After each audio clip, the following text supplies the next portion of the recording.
Welcome to the Freshman Foundation Podcast, helping you make the jump from high school athletics to the collegiate level and beyond, with your host, Michael Huber. Hey everyone, it's Mike Huber, host and founder of the Freshman Foundation Podcast. Hope you're doing well today. This is a little bit of a different episode. Typically, I have guests that I interview on the podcast to talk about their experiences and expertise in the athletic transition space. But today it's going to be a solo episode, and it's kind of a special episode to me, and maybe a little bit self-indulgent. But since I choose how this podcast goes, I'm going to take the opportunity to use the platform to talk about myself today and some of the things that I've been through. And hopefully I can tie that back to the theme and the meaning of the podcast and how it applies. But I'm recording this episode on October 3rd, 2022, which is exactly 10 years to the day, the last time I made a bet. And so I am a recovering compulsive gambler with exactly 10 years of abstinence from gambling and 10 plus years in the process of recovery program, which I'm very grateful for and is something that I am very proud of. And I wanted to share about that and in a long form way today. I'm also dedicating this episode to my mother, who passed away just a couple of days ago. She was in pretty poor health, and the last few months have been really difficult. And I think she's in a better place at this point. But I want to dedicate it to her.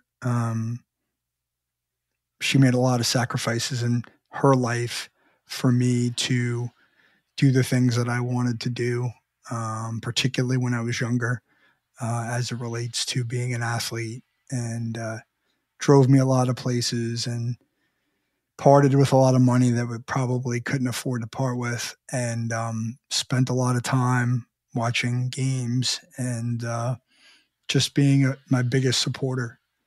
And, I think it's a really important job that us as parents have to play that role in our kids' lives. And, certainly I think there's a right way and a wrong way to do it, or a better way and a not so good way to do it, to be a sports parent. And I think, by and large, my mother was really good because she was just concerned that I was getting the most out of the experience and that I was having fun and that I was doing things the right way. I pass that on to my own kids today. And so, again, I'm going to dedicate the episode to her. And I'm going to talk very honestly about my own journey, not only as a gambler specifically, but how that has affected my life in so many different ways. And so I guess to start, I started gambling at a very young age. I was 11 years old, not quite 12, when I made my first sports bet. And so I was a kid who was obsessed with sports, not only playing sports, but statistics and watching them. I mean, I watched every single Yankee game I could every single night. I watched every single Giants game I could every Sunday. I watched the Knicks and the Islanders. I just watched sports all the time. And I found myself escaping into sports at a very young age as a way to cope with some of the things that were going on in my house. And I just found great comfort in it. And it was always something that I just loved. And I dreamt of playing baseball in college, somewhere far away and warm in California. And that was at a very young age. And I wrote stories about becoming a professional athlete when I was in my teenage years, and sort of fantasized about where sports could take me. And it was just such a big part of my life and part of my identity. And unfortunately, that included gambling. It was something that came pretty naturally to me in the sense that my love for sport kind of pulled me into it. I lived in a home where it was fairly acceptable to gamble. I looked up to adult role models, male role models who gambled, and it was commonplace. It wasn't taboo. It wasn't frowned upon. It was, frankly, it was embraced, and it became a way for me to bridge a gap with male family members, my father and uncle and others, through my childhood. And a lot of the time, the things that I did with my father were related to gambling, whether it was watching sports or, watching horse racing and gambling on horse racing, or betting on sports, or talking about bets. And, it was normal, and it was important to me. And I really wanted to be good at it so that I could show that I was smart, and that I knew what I was talking about, and I had something to connect with. And, I learned how to read, if you're familiar with horse racing, a racing form, at a very young age. It's a newspaper with all of the statistical data for each, horse that was running in a race. And I learned how to read it. I learned how to interpret it. I formulated my own theories and philosophies about how to handicap horse races. And that's something I did in my teen years, and did, very gleefully. And I took great pride in it. And it's something I took great pride in until the day I stopped gambling. And so I guess I say this all to say is that it was really, I was immersed in the behavior. At times I was obsessed with it.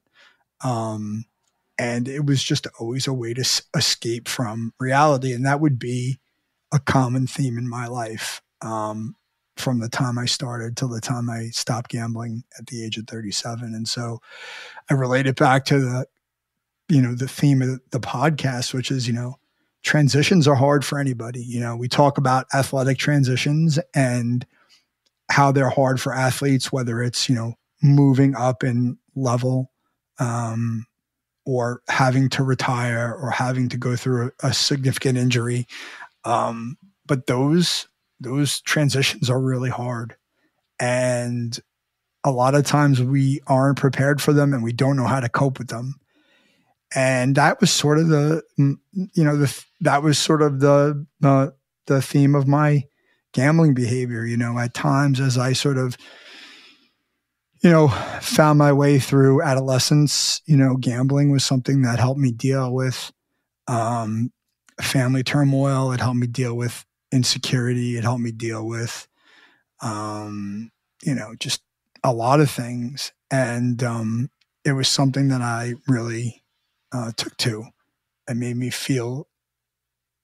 numb. It made me not feel, I should say. And a lot of times it was just a way to escape. But at the same time, I was making really poor choices and putting myself into positions, even at an early age, where I was, losing money that I didn't have. And I was unable to stop myself from gambling. When I was in situations where I didn't have any money to gamble, I gambled anyway. And I had very little self-control, and it was very shameful because, I didn't want to be perceived as a loser. I was super competitive. But I always just kept going, not knowing when to stop. And, that was indicative of my high school years, and then, as somebody who played 3 sports in high school and took great pride in it, and I was pretty good at what I did for the most part. I started in high school for 3 years in football and 2 years in baseball, and I captained both those teams. And, I was a good athlete, solid athlete, and I took it very seriously, and it was very important to me.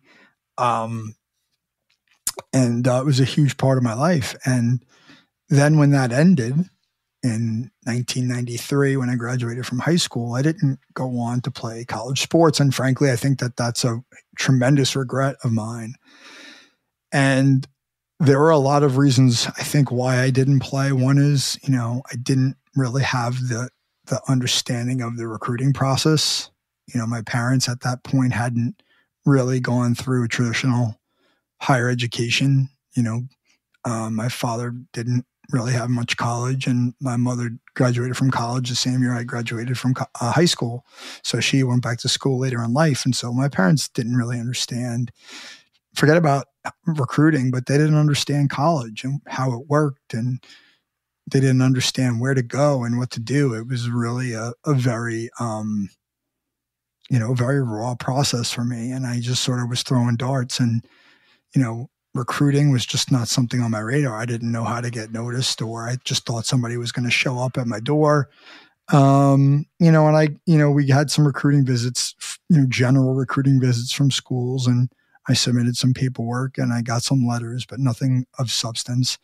And I just didn't really know what to do with it. And the truth of the matter is that if we were more educated, and if we had better coaches, if my parents knew more and had more money and resources to put toward the process, could I have gone on to play college baseball? Probably.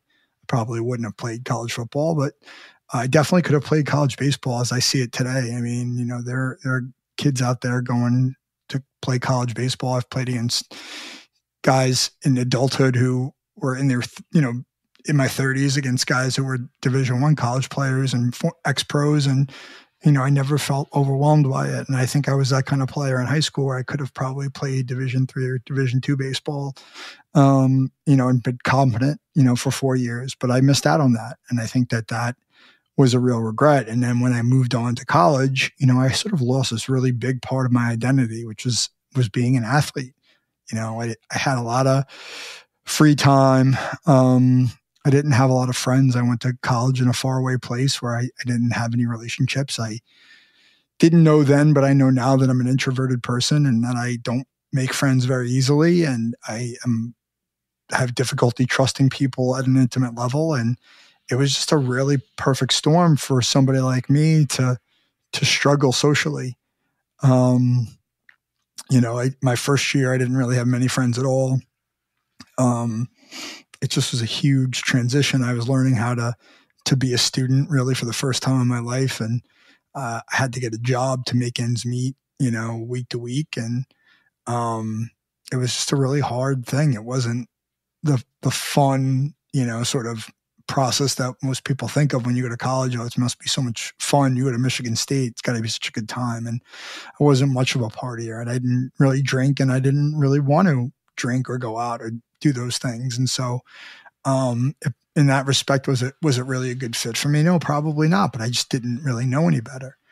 And then my second year there, I went back, and I never thought about not going back. I never thought about quitting or transferring or anything like that. I was going to stick it out. And the second year I did find some friends that I could rely on and trust, but I also found friends that like to gamble like me. And, that eased that second year and made me feel much more normal, because I was going to the casino and to the racetrack and reading books about horse racing with my friend. And, it was like I was home again. And, that really helped me. It was a great coping mechanism.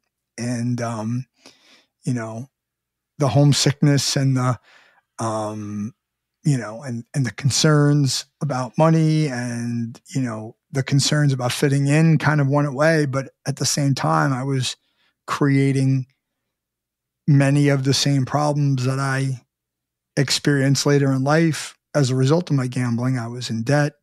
I was at times, unstable, emotionally, very difficult times where I would come home, and it's the first time in my life, it was probably 19 or 20 when I admitted I had a problem. It was away at college, and we had come home from a late night at the casino.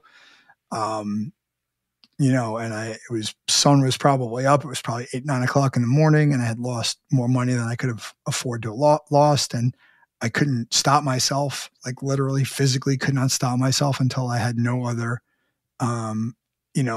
assets to exhaust. At that point, I couldn't get any more money. I just was stuck. Like I ran myself into a hole and I couldn't get out of it.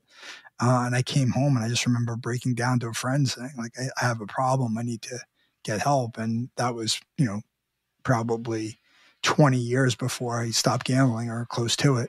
So I went on for quite some time knowing that I had a problem, but never really wanting to address it, because at that point, gambling was more productive and more beneficial to me than it was more productive for my life than it would be, without it. If I don't know what I would have done without it at that point. And so I kind of pushed on, and, it's a boring story in the sense that it was very repetitive, and it wasn't like I was losing millions of dollars and I wasn't jet setting to, fancy places. I was a grinder. I was a college kid with a bad habit and not a lot of money. And it was just a very, very pathetic and sad existence. The irony of it is I did really well in school and I worked almost a full-time schedule. And I had 2 semesters where I had a 3.9 GPA and I graduated with honors, and I got accepted to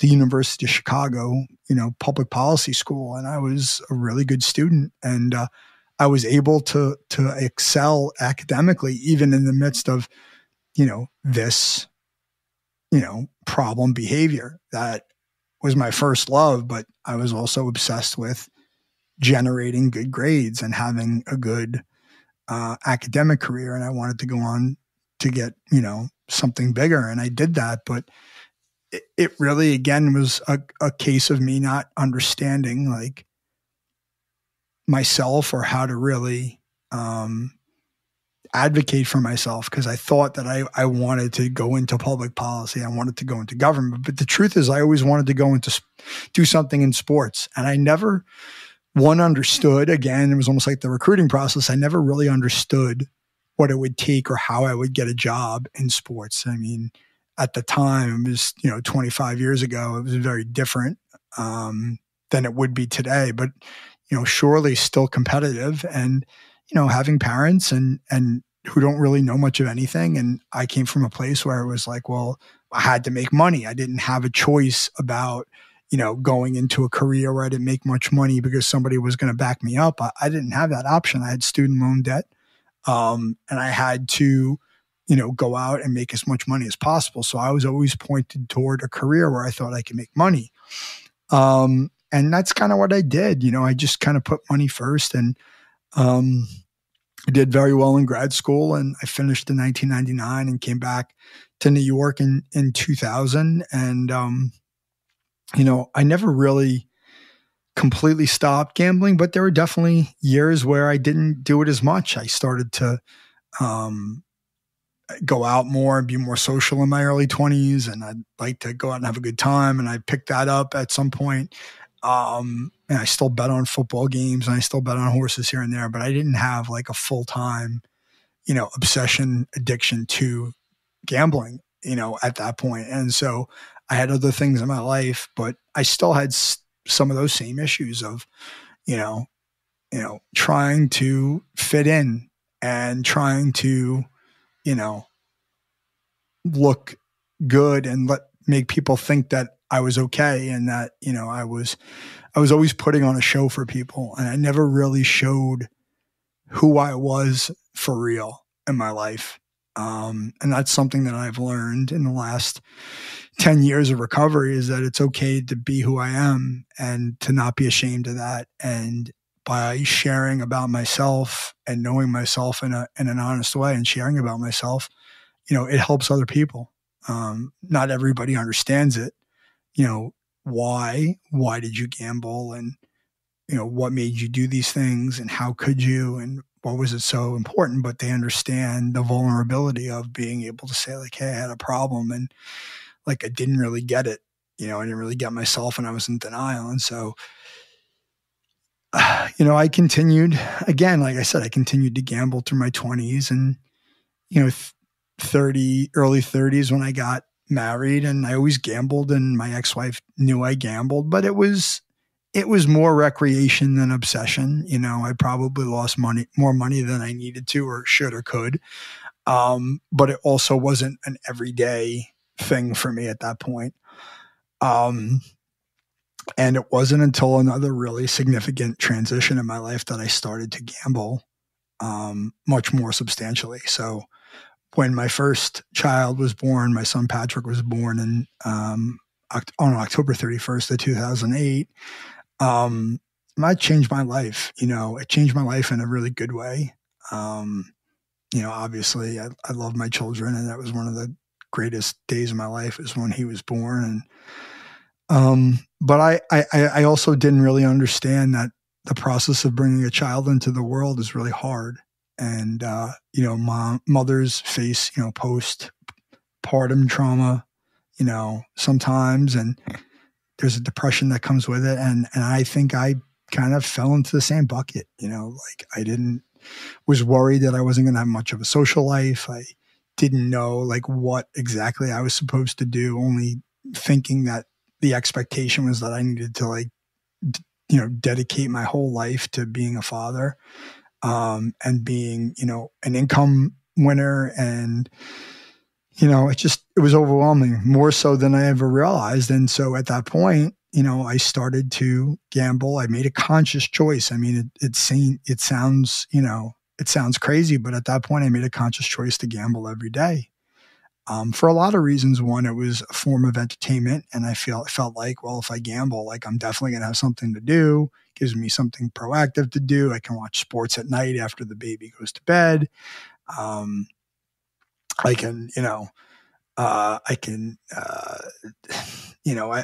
have something to do, and I can maybe make a little bit extra money. I started to look at it from a financial perspective. I was working at a mainly commissioned position at that point in my life, and I wanted to make more money, and it wasn't coming. The economy was in a really bad place at that point in 2008-9. It was a really crappy time, if you remember, and I wasn't making a lot of money other than, a small amount of draw that was coming in, and I wanted to make more money. I wanted to make more money, so I justified it as a financial investment. And, it suited me. It was a really, it was an ideal coping mechanism, at least in my mind at that time, for where I was. And I didn't really understand what I was about to get myself into. And so the daily behavior, it became progressive in nature, whereas in the beginning I had a plan and I had ideas about how it was going to go. It kind of went out the window. The volume of bets went up. The amount of money that was bet went up. The immersion in the process was, what's the right word? It was crazy. I spent so many hours watching games, handicapping games, creating spreadsheets. What I've learned about myself, is that I'm an all or nothing person in a lot of ways, and it's sort of that way with, my business now, frankly. It's like I'm all in and I'm not going to stop until I get to where I want to go. And I think I love that about myself because, I believe in what I'm doing. But at the same time, it kind of blinds me at times to, really step back, and be realistic about what's going on. But I was all in and I just did some crazy shit. I would stay up late at night and watch basketball or whatever was on, football, baseball, till after midnight on a work night. I'd get up early. I'd handicap games for the next day. I would stay at work late, in my office at work in Manhattan and, pretend like I was working, but really I was handicapping games in the afternoon so I can get my 7:00 bets in. And then after 7:00, I stayed and tried to catch up on work while I was watching the games on, the internet. There were days where, I had gotten so, hooked on making the bet and the process, the habit loop of making a bet every day, that I couldn't like stop myself from betting. Like I couldn't physically, like there were days where I was so exhausted from gambling and I just couldn't stop myself because I was like, well, what if I don't bet? And what if it wins and I need to win and I can't afford to lose? And, I had to stick to my process and I can't, and it was just like this insanity. And, it was that way for every day for 4 years, literally every single day. I was committed to this process. And in the beginning, it was commitment to what I thought was a really logical and sound process. And at the end, it became just an addiction and, completely delusional chase for, money and self-esteem and trying to cover up the lies and the deceit and deception, that I had sort of directed toward my ex-wife. And it was like this spiral. And, I work at part of what I do in my work is I speak at colleges to student athletes about the dangers of problem gambling. And, one of the things that I talk about, in those sessions is like just the depths of my willingness to lie and to cheat and to steal. That the behavior was so overwhelming and so all encompassing that I would basically say or do anything to get out of the problem. And one of the things that comes with that for a lot of compulsive gamblers is turning to suicide. And gambling has the highest rate of suicide of any addiction. And that's something I talk about a lot. And I think a lot of people can't really relate to that, because if you're not a problem gambler, and gambling is very different than other forms of addictive behavior, because there are very rarely outward signs that somebody has a gambling problem. It's not like doing drugs or drinking. You could see it, you could smell it. You know somebody's impaired. With gambling, you just can't tell. I mean, they're acting maybe a little crazy and, they have bad days or they're cranky. And I was irritable and frustrating and angry and nasty and all those things, but there was no outward sign that it was tied to gambling. And what it ends up doing is it ends up, eating you away inside, because you don't want to come clean about all of the, shameful behavior that you're partaking in. But at the same time, it gives the people around you a sense that they're going crazy. And it's a really, really toxic and really sad existence. And I talk about this in my talks at the colleges. I never got to the point where I contemplated suicide, thankfully. I had gotten to enough of a bottom that I was willing to come clean, and I'll talk about that. But I think if I would have kept gambling the way I did, and it wasn't because of the money necessarily at that point, although it could have been eventually, it was just not wanting to admit, that I had a problem and that I thought that I was in control of everything and that I didn't need to say anything or do anything to make other people happy, and that I was in the right. And it was very self-centered, and it was very delusional, and it was very, it was sick. I was a sick person, and it was really hard.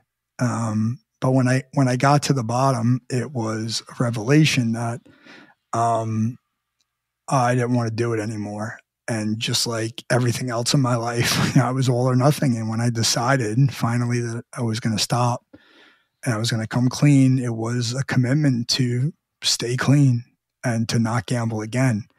I know a lot of people who've stopped gambling for short periods of time, for long periods of time, and then they go back to it. And that's not to say that I can't go back to it, but and it's part of the reason why I do what I do and why I talk about my addiction so freely, is that it's a roadblock. It's a deterrent, because people know, if they know who I am and what I'm capable of, it's really harder to get get over on them. And when I decided that I was going to quit, I was going to quit, and I wasn't going to let anybody call me a failure in the process of quitting. And so I was committed to it. And what got me there was I had a massive panic attack in June of 2012. So just about a month before I made my last real bet. I was driving my car on the New Jersey Turnpike, and I had this episode that I'd never experienced before, but basically I thought I was having a stroke because all the blood rushed from my brain, and I got very dizzy. I got lightheaded. I couldn't focus, and I thought I was going to die.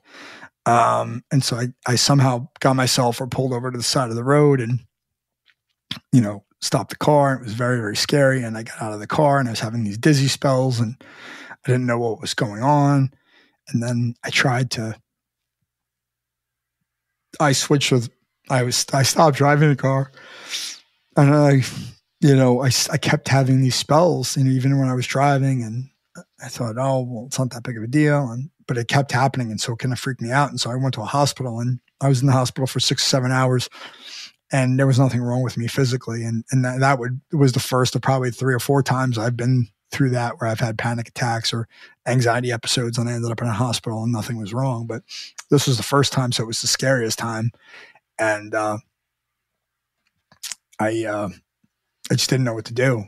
And frankly, I didn't really equate the episode with my gambling at first. I had a lot of other things in my life going on that were stressful. And I just assumed it was them and not gambling. But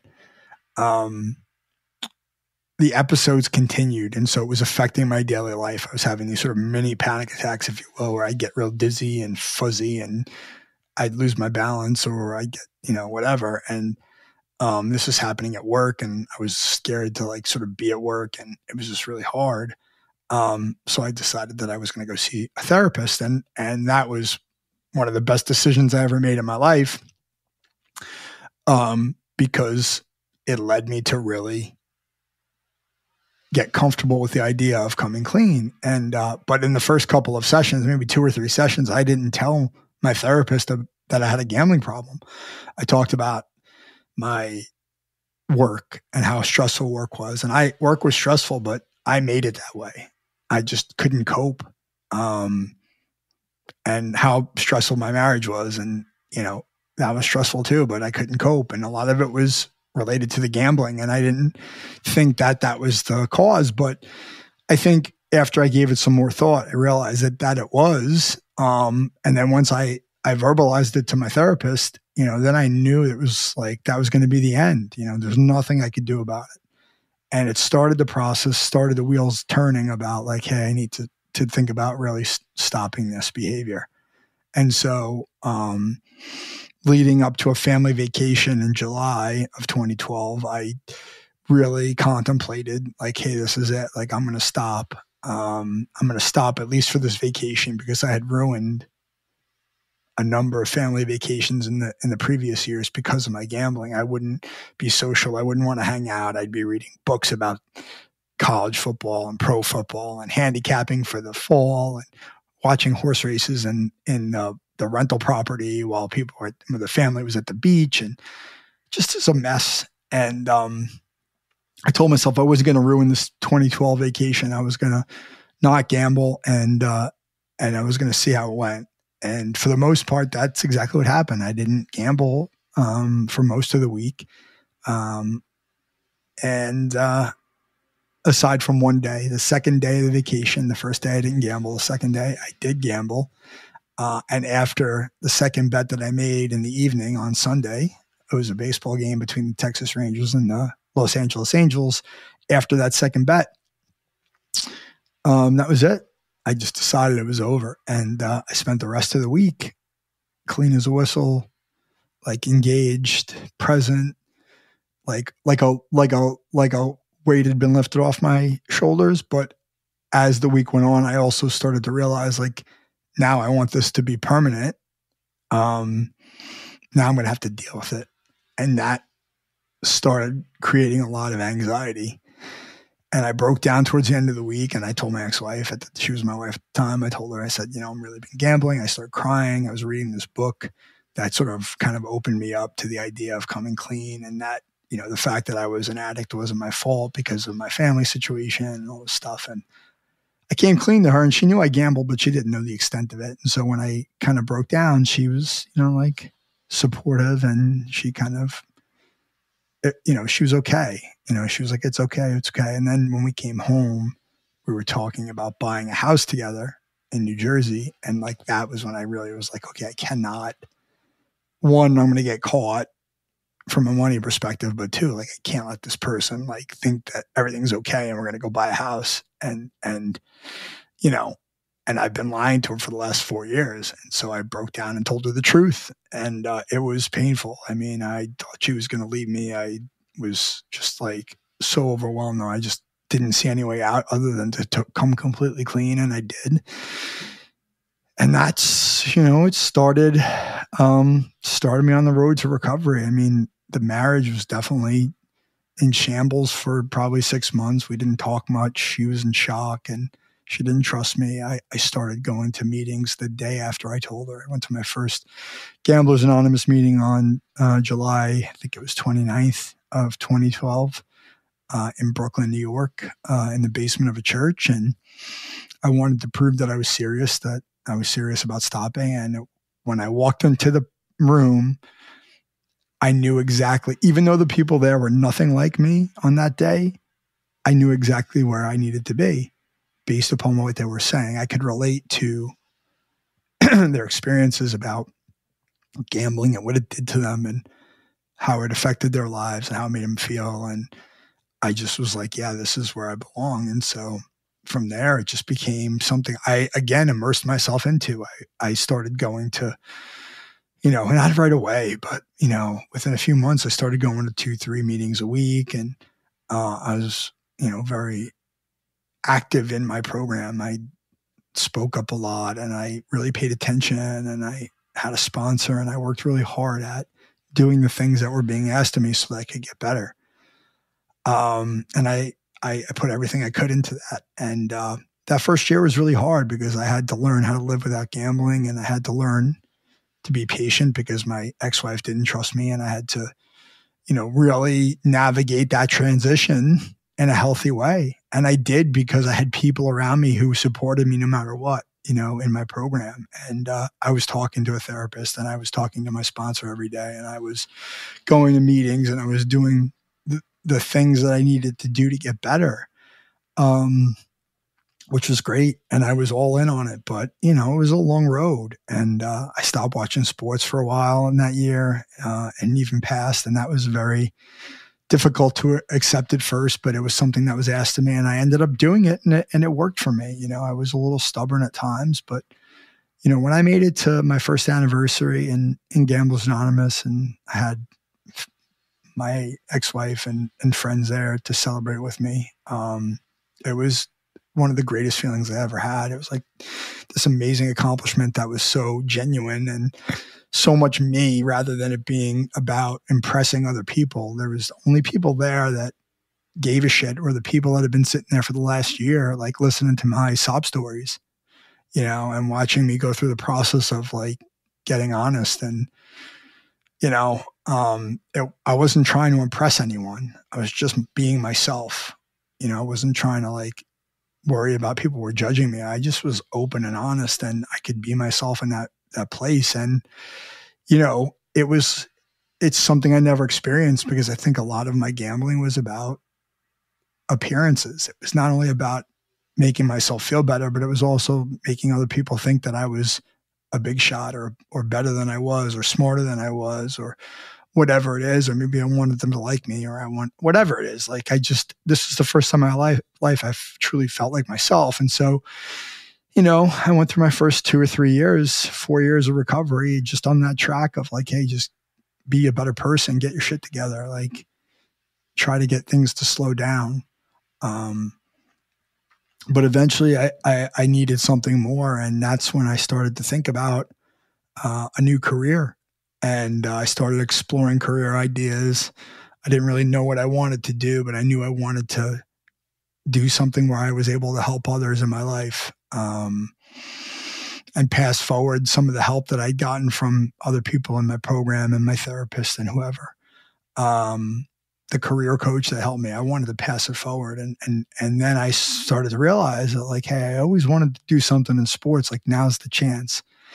So when I put those two things together and I did the work, and it didn't take two weeks or 2 months. It probably took me like 2 years to get to the point where I was ready to pull the trigger, and I really knew exactly what I wanted to do. So it was a process. It was not, I woke up one day and said, hey, I want to go into sports psychology. Like, I had to really think through, like, is this what's best for me? And what do I want this to look like? And, I wanted to work in sports, and I wanted to help people. And I felt like this was the best way to do it. And so I made a plan. I researched schools. I applied to schools. I had a financial plan in terms of understanding, like, what it was going to cost versus what we could afford, and how long I was going to have to go before I made any money, and all these things, because I gave up a really good living in business, a really good living in business to pursue this opportunity, this goal, this dream. And, it wasn't an easy decision because, even though financially we were in a decent place at that point, it was a lot of sacrifice. And I was certainly willing to do it. And I went through my 3 years of school. It was supposed to be 2. It ended up being 3. But, I finished as the top student in my class, and I received an award, and I spoke at my graduation, and my kids came to the graduation, and I put everything I had into the transition. I did probably 1,000 unpaid hours of internship time at a high school and in a consultancy in the city in New York. And I traveled to California to work in, camps in the summer. Like, I did this all for free, and I paid the school to get my hours. Like, I paid money, and I gave every ounce of blood, sweat, and tears to be really good at what I do. Hyper committed. And, I just felt really good about that. I was so proud of myself. And I learned that through recovery. I was able to express myself in a way where it was for me. I was doing it for me. I wasn't doing it to make somebody else happy. And I think it comes out of my work now. I'm genuinely interested in helping other people. And that always is going to be my North Star, right? Like, I have my own problems, and things aren't always easy. And, it's a lot of work, and sometimes it's a lot of work for not a lot of return when you have your own business. But, to me, it's worth the risk, it's worth the investment. And, it's been a couple of years, since I'm out of school, and that was a big transition too. And during that time we went through COVID, and I went through a divorce, and I moved out and, away from my kids. And, like, those would have been all really good excuses for me to go back to gambling, because historically the reason why I gambled is when things got hard and they changed and I needed some way to cope, I would go back to gambling. Gambling would be the way that I would block it all out. And now I'm at a point in my life where I'm just able to deal with reality. When things aren't going my way, like, I talk to somebody about it and say, like, hey, things aren't going my way. And it's not necessarily looking for them to give me a solution or tell me what to do. It's just to have them listen to me. And I usually turn to people in my program for that, because they're the ones that aren't judging me. Or if I need to make extra money, like, I'm humble enough to know that, like, if I want to keep this going, there's just days where I need to, do something that's, below my pay grade. And, as a guy with 2 master's degrees from high level institutions, and, guy who's made good 6-figure salary, like, I have to do a lot of things that people who are in my position or have been in my position wouldn't necessarily do because of their ego. But, I'm doing it, and I'm doing it, it's hard, but I'm not willing to risk my recovery, my abstinence, and my sanity, for gambling. And I think if there's anything that comes out of this for me, I think about my time speaking to student athletes, and that's to say, like, hey, not everybody is going to end up like me, but I think there are a lot of people out there who go through times in their lives that, they're not ready for, things that they're not ready for, things they're not prepared for. And they turn to behaviors like gambling or alcohol or drugs or food or spending, whatever it is that, is your vice. Like, we use that as a way to cope. And sometimes it works, and that's okay. But if you're not aware that you're using it in that way, that's when it can become a real big problem, right? So I think about athletes, the ones that get injured, the ones that have to retire from their sport because it's just time to end it, or the ones that leave home and go somewhere and they're homesick, or they're not performing the way they want to perform, or, whatever the case may be, or they have a family issue, right? Like, there are ways to use those behaviors to soothe yourself, to cope.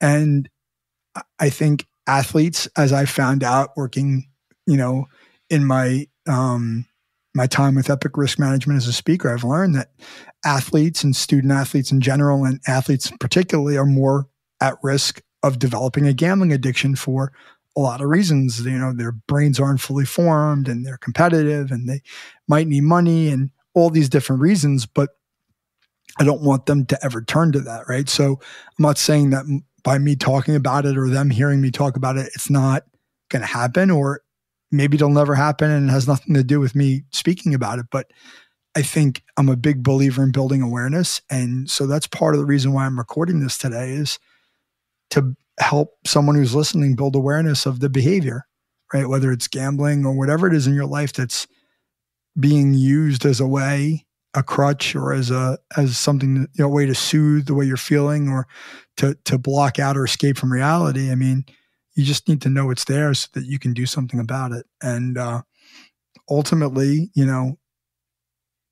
5 years ago, 10 years ago, I never would have talked openly about something like this, because I would have been worried what other people were going to think of me, and that they were going to judge me, that I was a loser, or, like, how could you let that happen? Or how could you do that to your family? And like, what's your problem? You're a liar. You're a cheater. Yeah, I was like, okay, like, what? I'm human. I made a lot of mistakes, and I didn't frankly know any better. Or if I did, I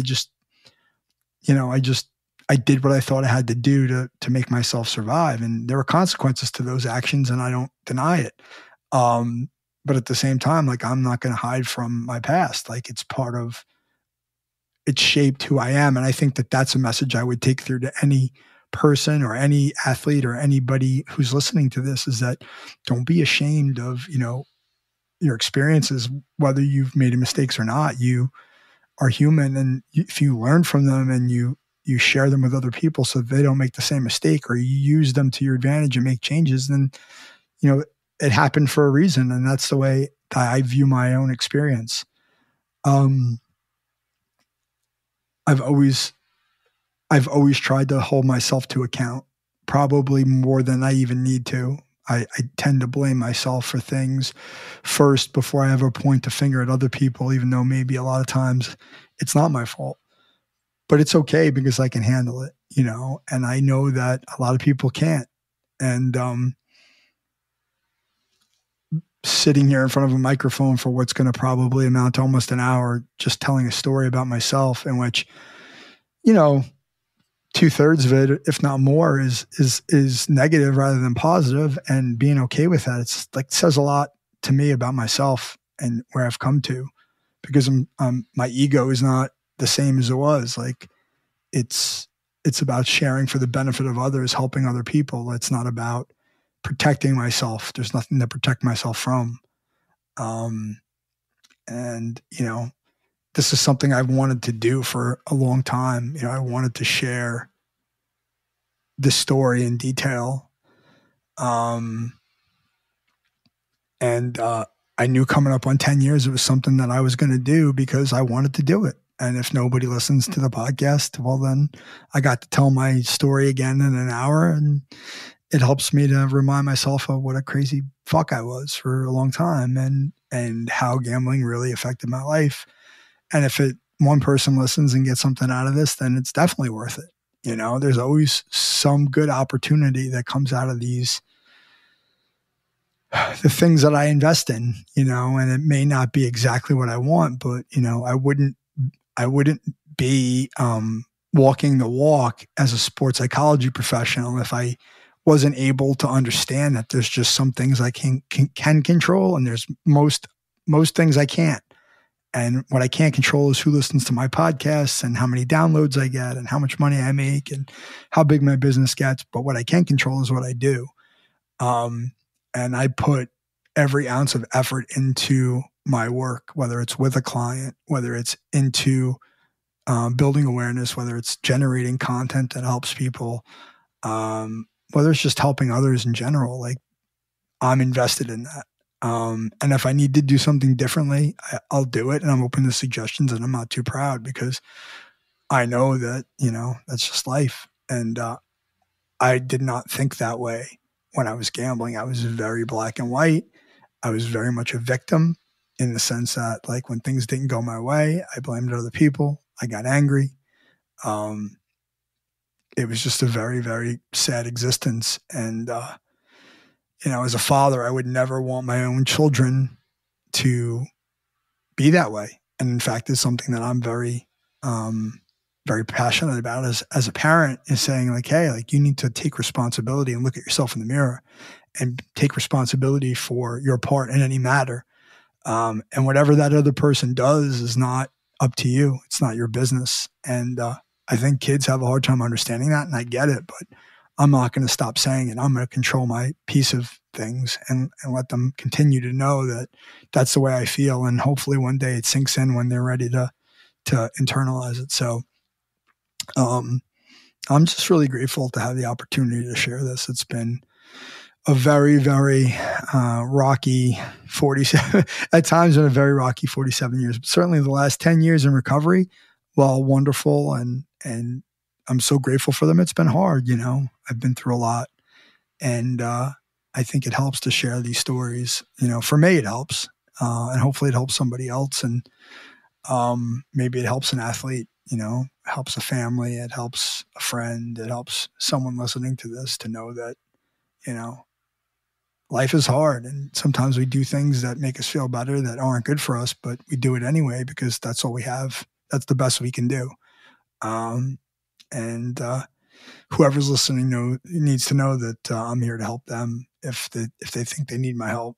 So I guess I just wanted to get that off my chest. I mean, hopefully it wasn't too arduous or boring to listen to one person talk for 50 plus minutes, because that's the reason why I have guests on my show. But this is a special one, and I'm going to indulge myself, and hopefully you enjoyed it as well. So I just want to thank you for listening, and hopefully you'll be back to listen to the podcast in the future. Thank you so much.